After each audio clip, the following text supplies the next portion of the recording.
obscurity. Okay. I'm not inclined to resign to maturity. Right, now, if it's alright, then you're all wrong. Why bounce around to the same down song? You'd rather run when you can't crawl. I know, you know that I'm not telling the truth. I know, you know they just don't have any proof. It's a deception. Learn how to bend your worst inhibitions, then psych you out in the end. I know, you know. I know, you know. I know, you know. I know, you know. This is the podcast for, Psych podcast, Psych TV show podcast. Yeah, we're doing a double header again this week. Doing two You want episodes. to do both episodes, or just do one and then do the other? Let's do both. All right. Like we did the previous even though the time. previous one, again, I need to pull up the titles here real quickly here. But the two episodes we're talking about are the one where you see John Amos guest star as Gus's uncle, I believe. Yeah, so we see Gus try to be the psychic in this one, or And pretend that's the to one be the we're psychic. going to have a little less familiarity with because it's been a little while. We weren't able to do that right afterwards. And then the one where they go to the school and end up investigating some potential murder of some kids at some academic genius. What do you want to call that school exactly? So do you want to do the John Amos one first or second? No, let's do the one the one that we just watched, the school one first. The John Amos one will come after that, even though it's not in the right order. It's it's the same 2-week period. So, what can you say about this episode? I actually really liked it. I thought especially the scenes in the school were really good. It's a common theme they've been doing recently is they've been referencing TV shows left and right, especially in the John Amos one, the one before, but they did it again in Jake and the Fat Man, and how many other TV shows did they reference in this one? This time around, though, I think the Sean references were a little more confusing. The other episodes, I kind of got why he was referencing things, even though it was sort of rapid fire. This one, some of the references, it's like, it's nice that you're referencing them, but we don't know why you're referencing those particular things. It was a little confusing to follow. That was my impression of it anyway. Yeah. I mean, the whole thing about was like going to school, you knew that because they always referenced their childhood, they were going to have some situation in real day, like now, current time in their lives, where they can kind of relive their some sort of high school days or youth in a way, and going back to a school, in this case, a school that Gus applied to and got in, and we find out he wasn't able to go to, and he finds out why, but that's a side plot to the whole thing. That's more of the humor.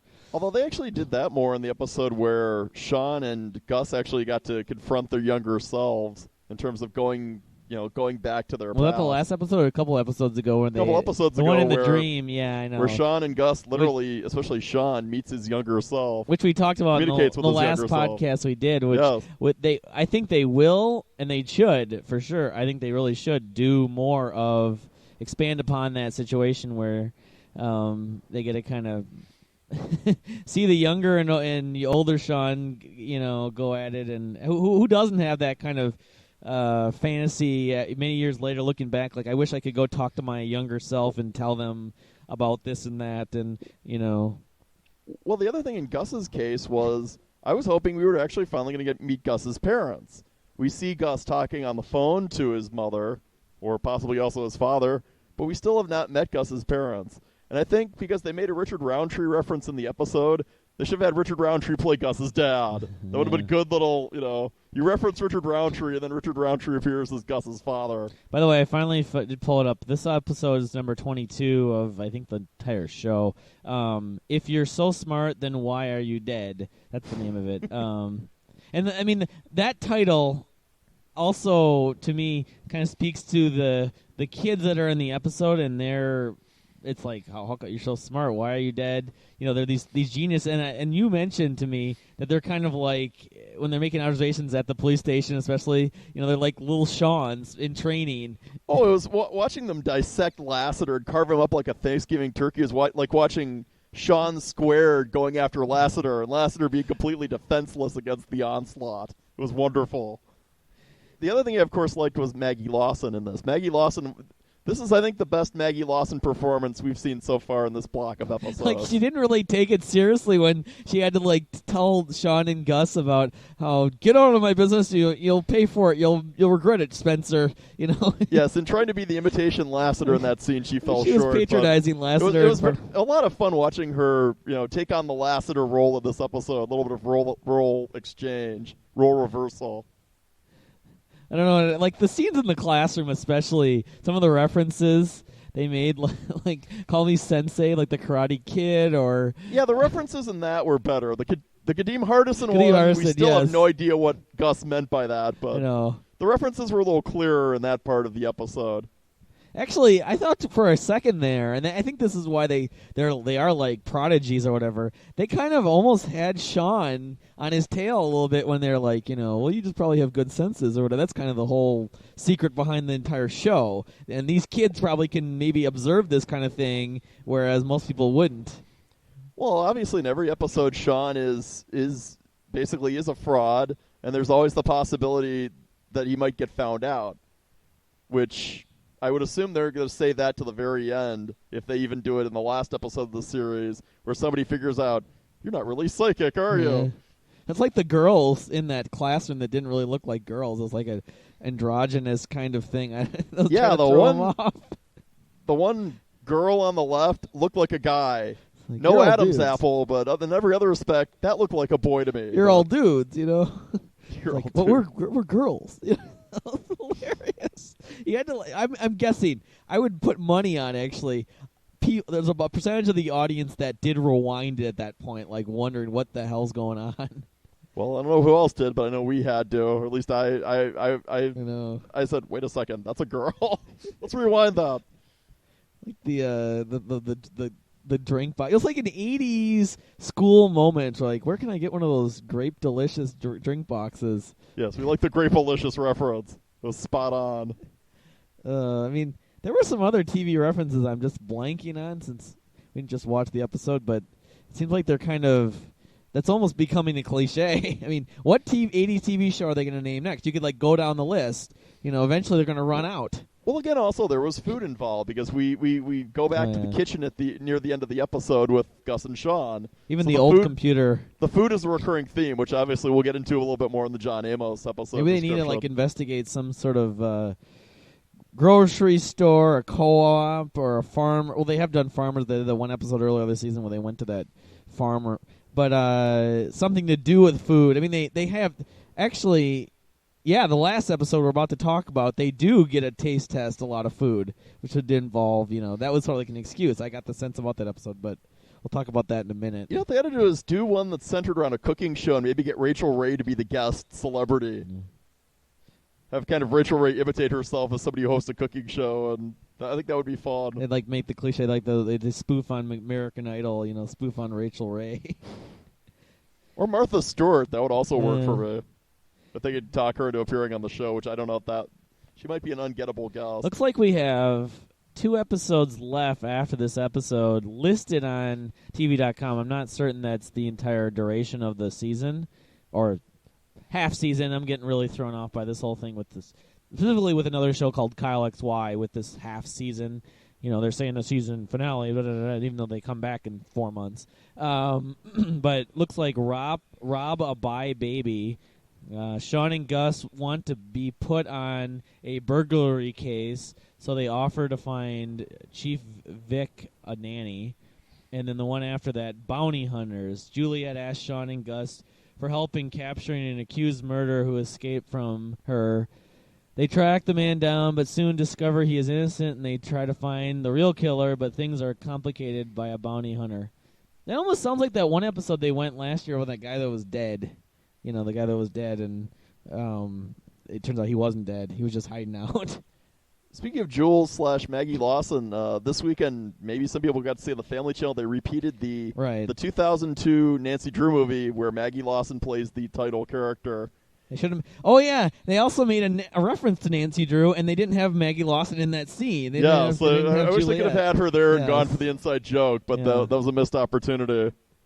Also, I didn't notice the Chief wasn't in this episode. I don't know particular reason why. She's kind of inconsistent. Well, you'll see her for an episode or two, and then she's nowhere to be found.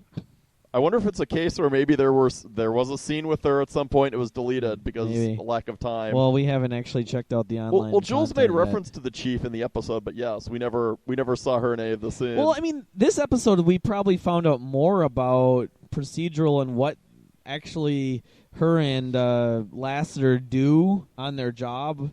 You know, in terms of having to go through case files, and this is the stack of cases we have, and. I've been through this kind when Lassiter was jealous of not having an explosion. That's another point we can make about this particular episode. The whole thing with the coffee and the carpooling, and but the fact we thought he might have been the killer, but he actually wasn't because of the coffee. They always use some sort of like home improvement, home appliance type of item to be involved in the crime. It also makes you wonder when Tim Allen's going to guest appear on an episode. Yeah, maybe. Only to leave it to Psych, to like have that be kind of lighthearted, and also the the interrogations at the station. Even though you're watching an interrogation, you compare it to say an interrogation on some other show like Law and Order or even Shark or something like that. It's like, well, yeah, this is an interrogation, but it's comedy, so it's not really that striking. But anyway, let's switch over to the top. We haven't talked about the John Amos episode yet, and I believe there's some stuff we need to say about that one. And that episode was titled Meat is Murder, but Murder is Also Murder. I think the meat is referring to the fact they did do a lot of taste testing. Well, that was a line in the episode. Gus actually said that to the animal rights woman who was chained to the pole. Right. Which was one of the better scenes, actually, because we get to see Lassiter kind of stumble around the crime scene. So this is the one also, I think. Maybe not, no. But you thought it was which one? I was getting mixed up. I think this was the one that they actually had the dream sequence where they actually saw themselves in their dream. No, that was the one before. I mean, the John Amos appearance was a big highlight of this particular episode, obviously. They kept on, like, finding an excuse for him to not be in the room whenever Gus and Sean were going to talk about how he's going to pull off the psychic and the switch roles. And then another excuse for him not to leave. It's like he kept on like, well, I don't know if I should hang around and do this for my vacation or not. And, well, I got to go to the airport. And then he misses his flight and he's like, I want to go with you guys instead. And again, food, of course, played a huge role in this when they were going to investigate the restaurants. But I thought they missed they should have gotten, the one restaurant they go to at the end where the chef says, but I'm not even one of the chefs that was reviewed. Right. That should have been Wolfgang Puck. They should have worked Wolfgang Puck in there for a cameo.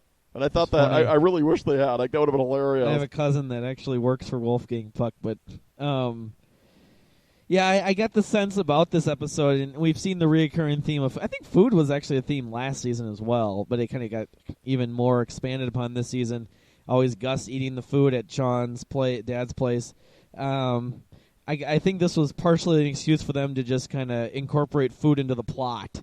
They always have food, and But like I said earlier, it was interesting watching Gus pretend to be Sean and kind of mimic Sean's behavior. It was hilarious. Yes, although I don't know how often you can do that, but the whole thing about the reporter job, actually, my initial thought was the guy who was going to be the guilty party was his assistant. Because logically, okay, he's the restaurant critic's assistant. His hope is to eventually move up, I would think. That's why he's doing what he's doing, why he's got the position he's got. So, and maybe he got the sense that he doesn't want to wait any longer. I may as well just screw over my boss and take his job then. Yeah, that was a little bit too easy a solution. It was too vague, though. I mean, they showed him in the one scene, and they were getting like background information on the guy they were suspecting, or the chef or whatever, and that was it. That guy had like one scene. That was it. Yeah, they went for the solution, I think, a little bit too easily in this one compared to other episodes where it was a little better thought through. The ultimate verdict the truth came out was actually clever, I thought.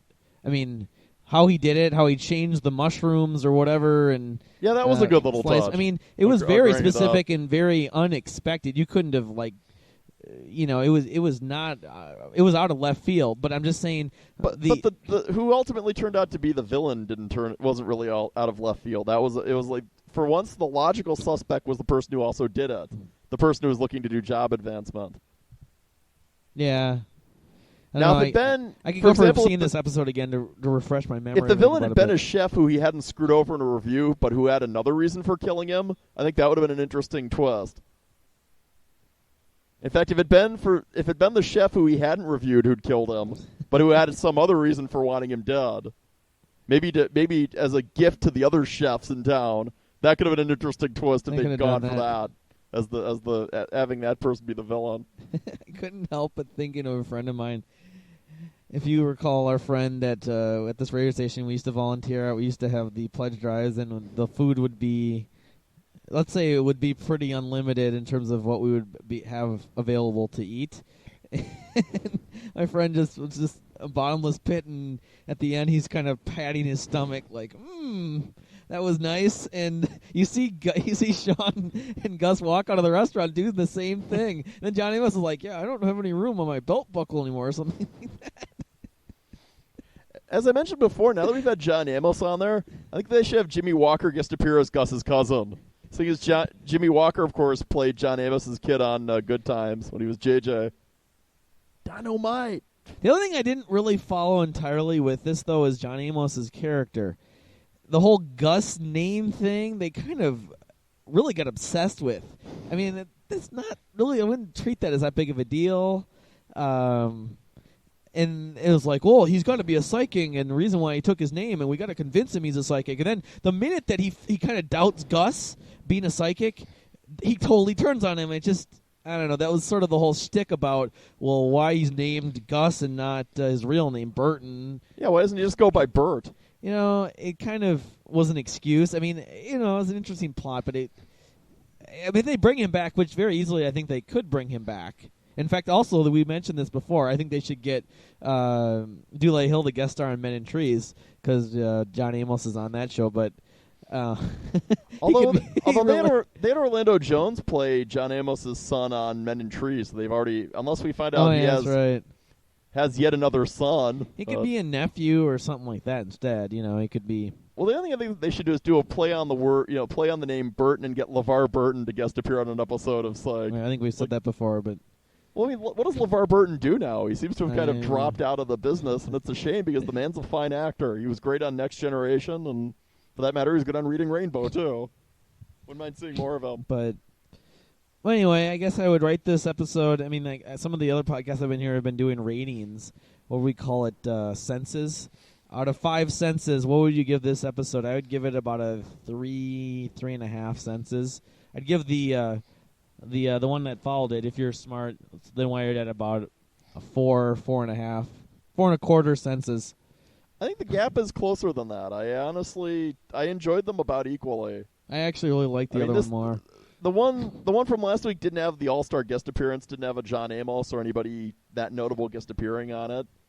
But I enjoyed, in terms of the humor level, both episodes. I would rate it kind of a draw. I thought the humor level, especially unexpectedly with the kids, was actually really good. I mean, the fact these kids are like, thrashing Lassiter the way they did. Yeah, that was one of the better scenes I felt of the season. If you had to pick a best scene so far, that might be one of the best. Every scene with those two kids, the scene that was in the parking lot when they're coming up with their like background plot and stuff, it's every scene with those kids. Basically, it's like they're a step ahead of Sean and Gus. They're a step ahead of everyone. It's hilarious. Even the scenes in the classroom were funny.